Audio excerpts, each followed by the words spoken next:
যখনই ধর্মের হানি ঘটে, যখনই অধর্ম বৃদ্ধি পায়, তখনই সৎ পুরুষদের উদ্ধার হেতু, অধর্মীদের বিনাশ হেতু আর ধর্মের পুনঃস্থাপনা হেতু আমি জন্মগ্রহণ করি।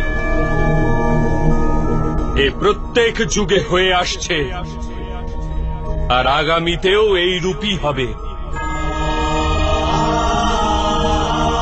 আমি অবিনশ্বর পরমাত্মা,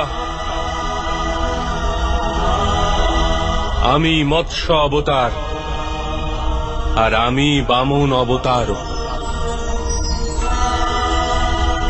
আমি পরশুরাম আর আমি রামচন্দ্র ছিলাম।